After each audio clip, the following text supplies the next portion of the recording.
व्यक्ति के सामने करना है तो भूपेश बघेल को पूछो, प्रूफ रजू करूं क्या यहाँ पर? हाँ बोले तो बोलो वरना फंस जाओगे। देश की सबसे बड़ी पंचायत लोकसभा में दहाड़ते हुए ये है अमित शाह, जिन्होंने नक्सलवाद खत्म करने के ऐलान के साथ कांग्रेस को जिस ढंग से कटघरे में खड़ा किया, उसे प्रदेश की सियासत गर्मा गई। नक्सलवाद की लड़ाई में किसने कितना योगदान दिया, इसको लेकर अमित शाह का देश की संसद में बयान छत्तीसगढ़ में सियासी बवाल खड़ा कर रहा है। मान्यवर, देर क्यों लगी? क्योंकि बीच में छत्तीसगढ़ में कांग्रेस की सरकार थी। मैं आज रिकॉर्ड पर एक कहना चाहता हूं, बिहार 24 के पहले नक्सल मुक्त हो चुका था। महाराष्ट्र एक तहसील छोड़कर 24 के पहले नक्सल मुक्त हो, ओडिशा 24 के पहले नक्सल मुक्त हो चुका था। झारखंड एक जिला छोड़कर 24 के पहले नक्सल मुक्त हो चुका था। सिर्फ छत्तीसगढ़ में हुआ था क्योंकि वहां कांग्रेस की सरकार थी। मुझे कहने में कोई संकोच नहीं है, छत्तीसगढ़ कांग्रेस की सरकार ने नक्सलवादियों को बचा कर रखा था।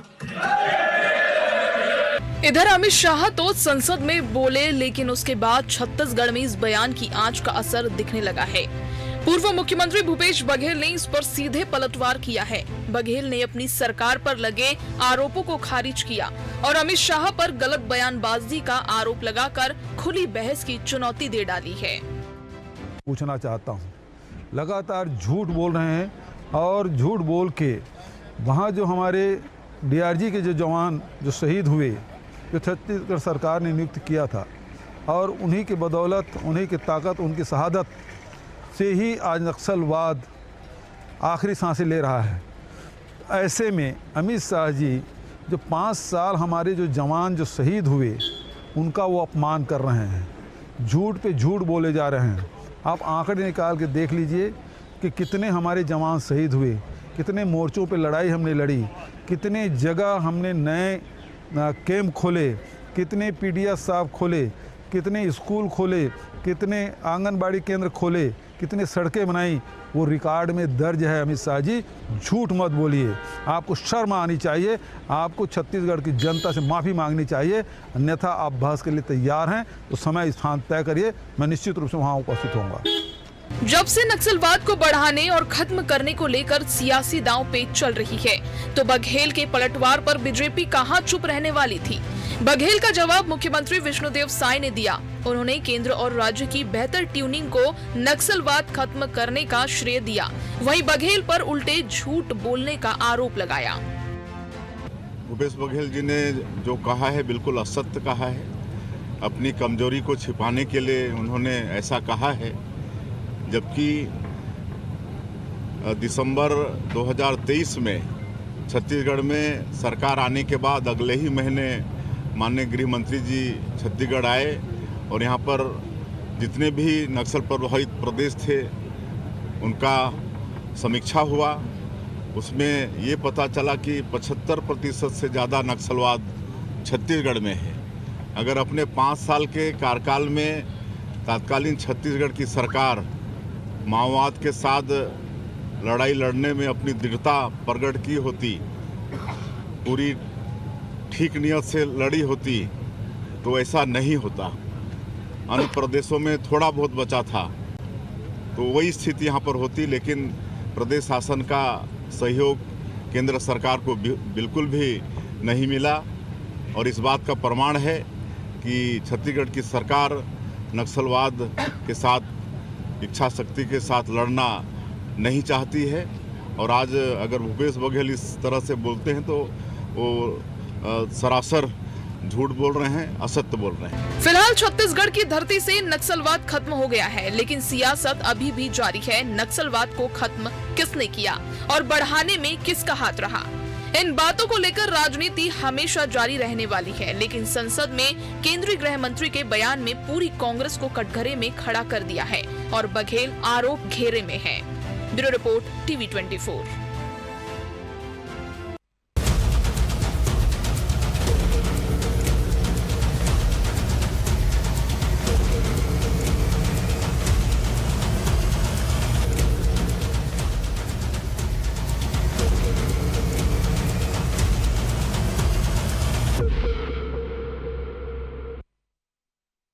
नमस्कार, मैं हूं मोहन तिवारी। आज के मुद्दे में आपका स्वागत है और आज का मुद्दा हमारा आधारित है छत्तीसगढ़ से रुखसत हो चुके नक्सलवाद के बाद छिड़ी सियासत पर। नक्सलवाद तो खत्म हो गया लेकिन सियासत जारी है। वजह है नक्सलवाद के खत्म होने की तारीख।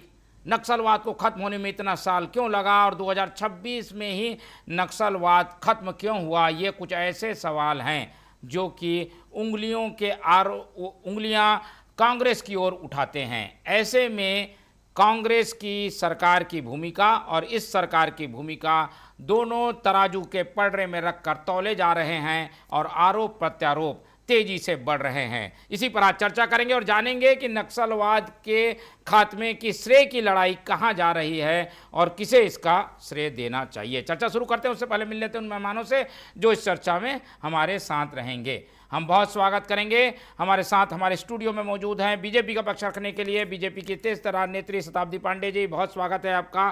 कांग्रेस का पक्ष रखने के लिए हमारे साथ जुड़ रहे हैं सुरेंद्र वर्मा जी, बहुत स्वागत करेंगे आपका। और इस पूरे मामले का राजनीतिक विश्लेषण हमें समझाएंगे वरिष्ठ पत्रकार और राजनीतिक विश्लेषक अनिल पुसतकर जी, बहुत स्वागत है उनका।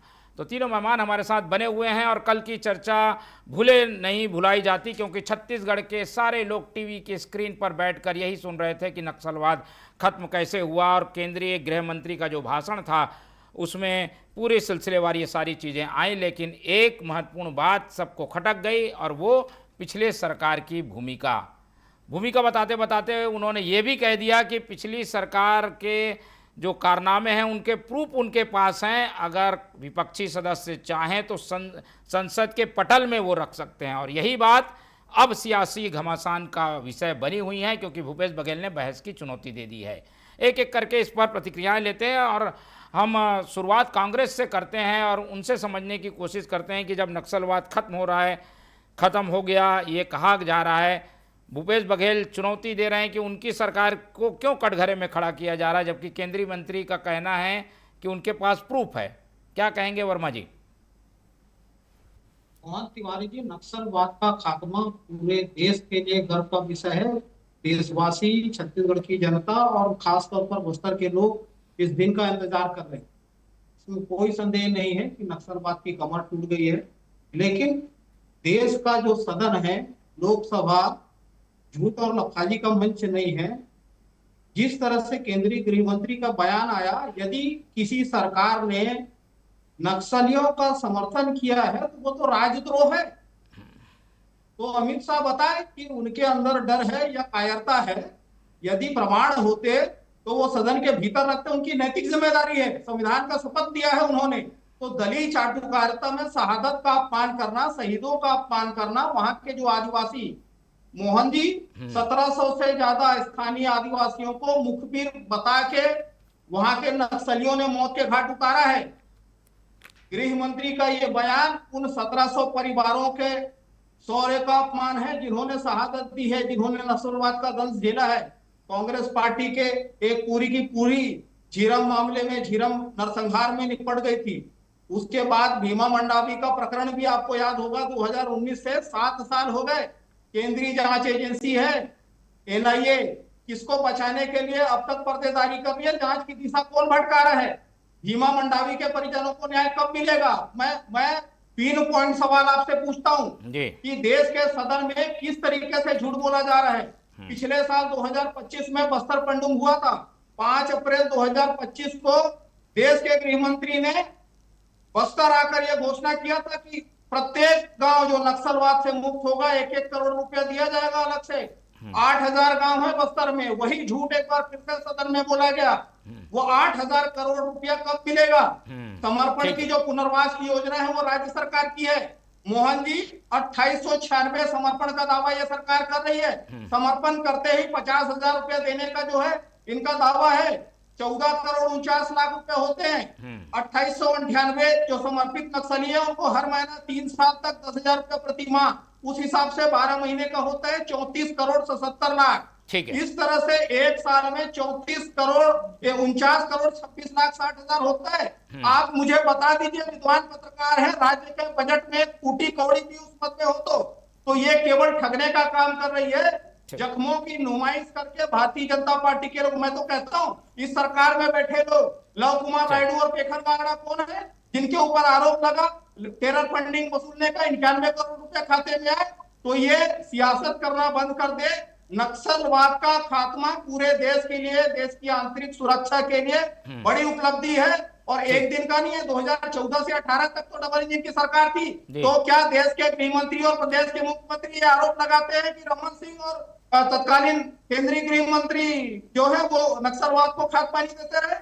2014 से 18 और छत्तीसगढ़ में जब राजनीति बना 2003 से 15 तक भी भाजपा की ही सरकार थी। ठीक है, तो ये श्रेय 8-10 सवाल हो जाएंगे, एक एक करके जवाब ले लेते हैं। 3 पॉइंटेड सवाल जो सुरेंद्र वर्मा जी ने पूछे वो ये कि प्रूफ है तो रखा क्यों नहीं गया, और दूसरी महत्वपूर्ण बात कि जो घोषणाएं की गई थी जिनके आस में लोग समर्पण कर रहे थे वो पूरी कब होंगी? शताब्दी जी। सबसे पहले तो ये बहुत ही खुशी की बात है कि जिस बस्तर को हम देखते थे, जहां खून की नदियां बहती थी, जहां लाल आतंक था, आज वह पूरी तरीके से समाप्त हो चुका है। और डबल इंजन की सरकार की मजबूत इच्छा शक्ति और दृढ़ इच्छा शक्ति के साथ एक अच्छी नीति के तहत ये कार्य संपन्न हो पाया है। जहां तक कांग्रेस के लोगों का ये प्रश्न है या वो इस प्रकार की शंका कुशंका कर रहे हैं, उनको करने की आवश्यकता इसलिए नहीं है क्योंकि उनको अपने गिरेबान में झांकना चाहिए। उन्होंने इन 5 सालों में क्या किया, उन्होंने क्या अपने कार्यकाल के दौरान हमारे जो भी पीड़ित परिवार थे उनके लिए कुछ किया क्या? आज पीड़ित परिवारों की बात करने की आवश्यकता उनको नहीं है। जिन्होंने घोषणा की है वो इसका पूरा करेंगे। और अगर देश के गृह मंत्री अमित शाह जी ने इतनी बड़ी बात संसद में रखी है तो मैं आपसे कह दूं कि इनके पास में कोई ना कोई इंटेलिजेंस इनपुट है जिसके आधार पर यह बात कही गई है, पूरे प्रूफ के आधार पर यह बात कही गई है। निश्चित रूप से आप ये देखिए कि रिपोर्ट कहती है कि 2023 में 75% तक नक्सलवाद बढ़ चुका था। तो यह स्थिति किसने पनपाई? किसने नंदिनी सुंदर को सपोर्ट किया? बी सुंदर रेड्डी ने क्यों सलवा जुडूम को खत्म किया? प्रश्न मैं भी करती हूं। और इस प्रकार से इनके कनेक्ट और इनके जो नेशनल एडवाइजरी कमेटी है उसके अर्बन नक्सल से क्या कनेक्ट है ये सारी दुनिया जानती है। तो इस प्रकार से कांग्रेस ने किस प्रकार से नक्सलवाद को हमेशा और हमेशा बचा कर रखा, और यहां पर मैं कहूंगी कि उन्होंने कमजोर की स्थिति को, जिसकी वजह से नक्सलवाद बढ़ता गया। जिस प्रकार का सपोर्ट हमारी एजेंसीज को करना चाहिए था वो सपोर्ट राज्य सरकार की ओर से नहीं मिला, जिसकी वजह से हमारे जो जवान हैं वो मारे जा रहे थे। आप देखिए कांग्रेस के शासनकाल में जवान मारे जाते थे और आज भाजपा की सरकार में नक्सली ढेर हुए हैं। तो ये बहुत बड़ा अंतर है। ठीक है, ये तो एक बहस है शताब्दी जी, लेकिन अभी मूल विषय ये है कि भाई जब केंद्र में आपकी सरकार थी, बघेल जी की सरकार छत्तीसगढ़ में थी और ऐसी कोई परिस्थिति थी कि कोई सपोर्ट किसी को कर रहा था, तो उस समय क्यों नहीं हस्तक्षेप किया? उसी समय क्यों नहीं रोक लिया गया? ये सब चीजें उस समय क्यों नहीं की गई? अभी आरोप लगाने का क्या उचित? देखिए, निश्चित रूप से केंद्र सरकार के सपोर्ट से ही जितने भी यहाँ पर फोर्सेस की कंपनीज जो बढ़ाई गई, ये सब केंद्र सरकार के सपोर्ट के तहत ही थी। हम अगर देखते हैं कि जिस प्रकार का नक्सलगढ़ बना करके छोड़ दिया था कांग्रेस ने, जिस प्रकार का भारतीय जनता पार्टी को मिला था छत्तीसगढ़, उसको पूरी तरीके से नक्सल मुक्त करने में केंद्र सरकार की जो नीति और केंद्र सरकार ने जो सपोर्ट किया उसकी वजह से ही हुआ। लेकिन कहीं ना कहीं ये हमेशा कहते थे कि ये भटके हुए लोग हैं, और जिस प्रकार का कांग्रेस का रवैया, ढुलमुल रवैया और कमजोर नीति की वजह से ही मैं कहूंगी कि पिछले 5 सालों में जितनी जल्दी नक्सलवाद समाप्त हो सकता था, 2020 में ही हम ये मुक्ति पा सकते थे, लेकिन कांग्रेस की ढुलमुल नीति की वजह से ही हमको ये देखिए, हिडमा की मृत्यु के समय जब ये कहा गया दिल्ली में कि ऐसे 1000 हिडमा घर से निकलेंगे, इस जो वीडियो है इसको राहुल गांधी ट्वीट करते हैं, इसको कांग्रेस के नेता सपोर्ट करते हैं। तो ये सब क्या है? ये दिखाता है, ये दर्शाता है कि कहीं ना कहीं इनका सॉफ्ट कॉर्नर इन लोगों के साथ था, जिसकी वजह से ये पनपते गए और छत्तीसगढ़ नक्सलगढ़ के रूप में परिवर्तित हो गया। ठीक है, इसका जवाब हम लेंगे, लेकिन उसके पहले आप अनिल जी को भी सुन लेते हैं। 2 महत्वपूर्ण बातें आ रही हैं। सॉफ्ट कॉर्नर होने की वजह से ये देरी हुई, और ये जो पिछला सरकार का 5 साल था वो पूरा समय बीत गया, इसलिए देर से नक्सल मुक्ति छत्तीसगढ़ को मिल रही है। क्या ये सही है क्या अनिल जी? नहीं, देखिए मोहन जी, सबसे बड़ी बात यह है कि जो बस्तर हमारा हरा भरा था, स्वर्ग था प्राकृतिक रूप से, नदियों का, झरनों का, पहाड़ों का प्रदेश था, वो खून से लाल हो गया था। उसके पत्ते जो है खून से लाल थे, वहाँ हवा में बारूद की गंध महकती थी। अब खुशी की बात यह है कि वहाँ महुआ महकेगा, बारूद नहीं होगा, खून के लाल धब्बे नहीं होंगे, हरा भरा बस्तर होगा, विकास की बात होगी। तो ऐसे में छोड़ो कल की बातें, कल की बात पुरानी, नया दौर है, लिखेंगे नई कहानी, ये बात होनी चाहिए। अब आरोप प्रत्यारोप तो चलते रहेंगे, लेकिन मैं यहाँ पर एक बात जरूर कहना चाहूँगा कि कोई भी सरकार हो, कभी भी अपनी ही कब्र कोई नहीं खोदते। या अगर कांग्रेस की सरकार थी तो हो सकता है कि कांग्रेस की सरकार में जो लेफ्ट विंग एक्सट्रीमिस्ट के इरेडिकेशन में स्पीड थोड़ी कम रही होगी या एफर्ट थोड़ा कम रहा होगा, लेकिन उनको पाले पोसे ये बात गले नहीं उतरती। अब सवाल ये उठता है कि अगर हम नक्सल मुक्त हो गए हैं तो ये हमारे लिए गर्व की बात है, पूरे देश के लिए खुशी की बात है। अब बस्तर को अब डेवलपमेंट का एक नया जो वो मिलेगा, रास्ता मिलेगा, या डेवलपमेंट की एक नई रफ्तार वहाँ आएगी, उसको कैसे किस दिशा में ले जाना है इस पर बात होनी चाहिए। आरोप प्रत्यारोप पे ही अगर हम लड़ते झगड़ते रहेंगे तो फिर कहीं ऐसा ना हो कि जो छोटी मोटी जो जड़ें जो बची हुई है नक्सलवाद की, वैचारिक जड़ें, देखिए बरगद को तो आपने समाप्त कर दिया, इस पर कोई शक नहीं है कि जो बरगद ऊपर से तो साफ हो गया, लेकिन बरगद नीचे भी तो था। विचार अगर जमीन पे थे, जो सशस्त्र जो लेफ्ट विंग एक्सट्रीमिस्ट थे जिसको अपन नक्सलवादी कहते हैं, वो अगर जरूर खत्म हो गए, सरेंडर कर दिया। अभी भी तो कांकेर में 15-20 नक्सली बचे हुए हैं, 2 नक्सलियों ने आज कांकेर में सरेंडर किया। तो ऐसा ये प्रोसेस है और ये लंबा प्रोसेस रहता है कि हाँ, एक बात जरूर है कि अगर हमारा अनाउंसमेंट हो गया तो जो बचे खुचे हैं वो भी जो है डर के सरेंडर कर देंगे। अब सवाल आता है क्रेडिट का, तो भाई ठीक है, आपकी सरकार में ख़त्म हुआ तो आपको क्रेडिट मिलेगा, लेकिन क्रेडिट मिलने के साथ ये है कि आज तक की जितनी भी सरकारें हैं सबने काम किया है। किसी ने अच्छा काम किया है तो किसी ने कम अच्छा काम किया है, लेकिन बुरा काम मैं नहीं समझता कोई भी सरकार करती है। या क्योंकि कोई भी सरकार अपने ही जवानों को तो मौत के घाट पर नहीं डालेगी या उनकी बलि देने के लिए तो उनको जंगल में नहीं छोड़ देगी।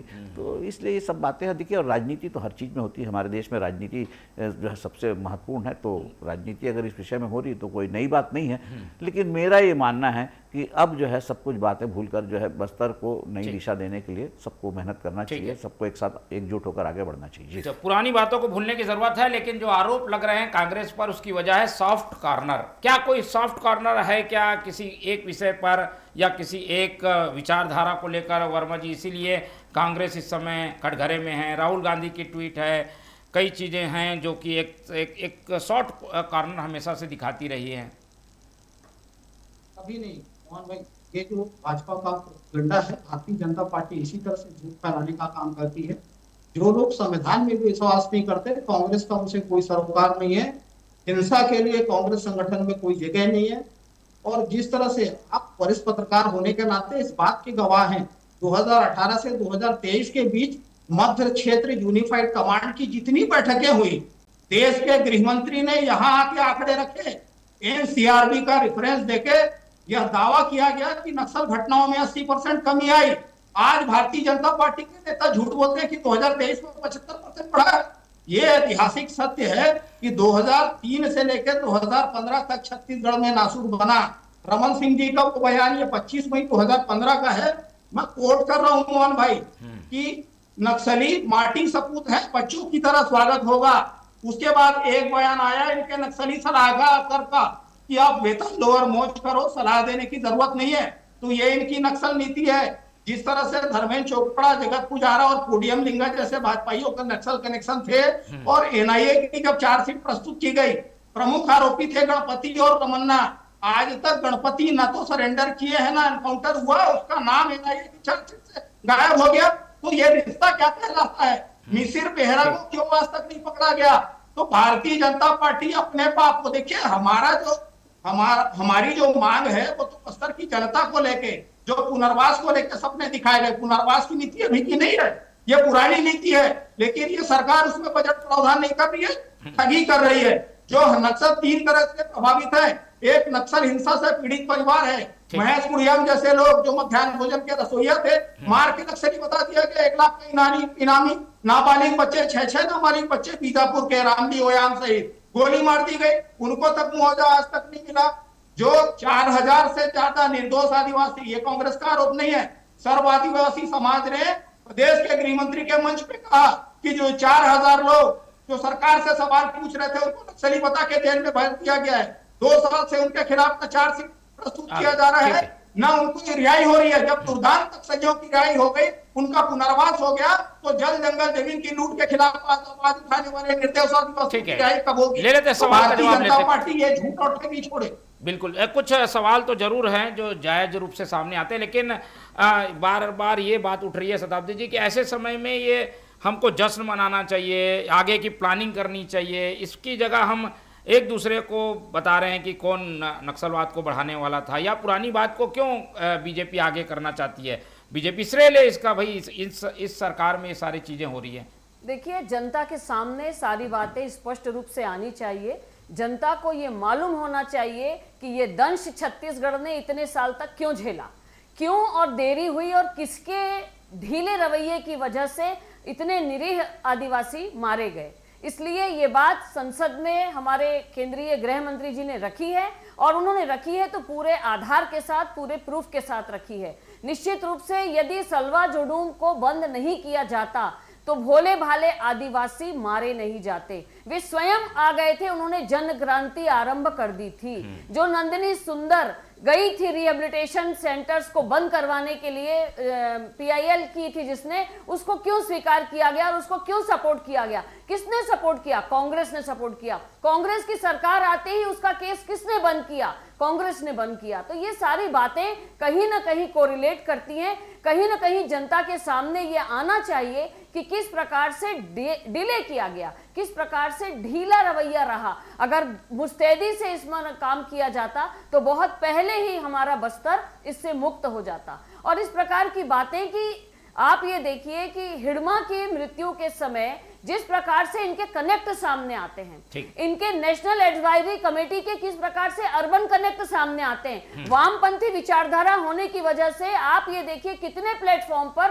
राहुल गांधी ऐसी जगहों पर जाकर के और ऐसे नक्सलवाद को समर्थन करने वाले लोगों के साथ मंच साझा करते हैं और सपोर्ट करते हैं इस प्रकार की बातों का। तो ये सिद्ध करता है कि कहीं ना कहीं कांग्रेस के लोगों का रवैया नक्सलवाद से जुड़े हुए वामपंथी विचारधारा के लोगों के साथ रहा, इसलिए इन्होंने ढीला रवैया रखा। वर्मा जी, ठीक है, छोटे कार्यकर्ता स्तर पर आपने कुछ उदाहरण दिए, लेकिन अगर बड़ा लीडर ही कोई सॉफ्ट कॉर्नर रखेगा तो पार्टी तो कटघरे में आएगी ही।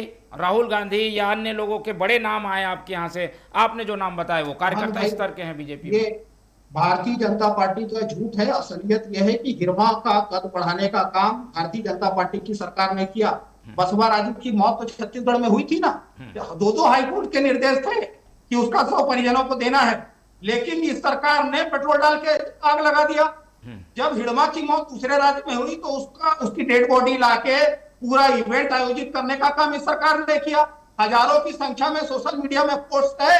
ये कायर सरकार उसको संरक्षण दे रही है। आज भी बस्तर में, पूरे बस्तर में डीजे में हिडमा के समर्थन में गाने बज रहे, तो कौन संरक्षण दे रहे हैं? तो ये भारतीय जनता पार्टी इसी तरह से दोहरी राजनीति करती है। ये निकम्मे अपनी कायरता को छुपाने के लिए इसी तरह से कांग्रेस पर आरोप लगाते हैं। कब कहा राहुल गांधी ने? निकम्मे की आधार पर कह रहे हैं, इतनी बड़ी सफलता प्राप्त करने के बाद निकम्मे कहते हैं, आपको सोचना चाहिए। जितने बड़े हमले हुए, जितने यहाँ कलेक्टर का अपहरण हो या एसपी की शहादत हो, मदनवाड़ा की घटना तो आपको याद है ना, वो रमन सिंह के समय में हुई। उसके लिए माफी कब मांगेंगे? राजनाथ सिंह गृह मंत्री हुआ करते थे 2014 से 18 के बीच, जब नासूर बना, उसके लिए कौन माफी मांगेगा? मूल बात जो है, भारतीय जनता पार्टी की सरकार ने आदिवासियों का विकास रोक रखा था। 5 साल हमारी सरकार ने 6 वनोपज खरीदी होते थे, 74 तक हमने पहुंचाया। आपको 2 फुट की रागी की खरीदी शुरू की। तेंदुपत्ता संग्राहकों का बीमा योजना मोदी सरकार आते ही बंद कर दी थी, उसको हमने शुरू किया। तो आदिवासियों का जो विश्वास पूर्ववर्ती कांग्रेस की सरकार ने जीता था, उसी का परिणाम है कि सुरक्षा बल के जवानों को बेहतर सफलता मिल रही है। भारतीय जनता पार्टी केवल श्रेय की राजनीति के लिए इस तरह से सदन में, देश के लोकसभा में झूठ बोल रहे हैं। यदि इनके पास तथ्य है तो यह तो बिना कारण के सोना कांचू जैसे लोगों पे राजद्रोह लगा देते हैं। फिर क्यों कार्रवाई नहीं करते? एफआईआर करें साहब से, तो या झूठ बोलना बंद करें।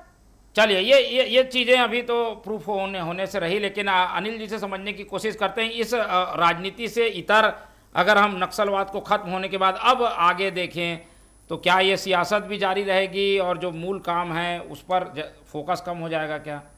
नहीं, देखिए मोहन जी, नक्सल जो है ये मुद्दा अब ख़त्म हो गया मान लेना चाहिए, क्योंकि नक्सलवाद के खात्मे की जो अनाउंसमेंट है वो अगर सदन में हो रही, देश के सबसे बड़े सदन में, तो आपको मान लेना चाहिए कि ख़त्म हो गया। हाँ ठीक है, विचार जो है, विचार मरते नहीं तो विचार पनपते हैं। जेएनयू में जो उसके धरने में जो अगर हिड़बा जिंदाबाद के नारे लगे, तो अर्बन नक्सल को ख़त्म करने की दिशा में अब सबको मिलकर एक साथ काम करना पड़ेगा, क्योंकि ये जो समस्या है लेफ्ट विंग एक्सट्रीमिस्ट की, वो किसी एक आदमी के लिए तो नहीं है, वो तो पूरे राज्य के लिए, वो बस्तर के लिए नासूर था। अगर ख़त्म हो रहा है तो सबके लिए खुशी की बात है। क्रेडिट का सवाल होता नहीं है। क्रेडिट देखो, पब्लिक सब जानती है किसने क्या किया, किसने क्या नहीं किया।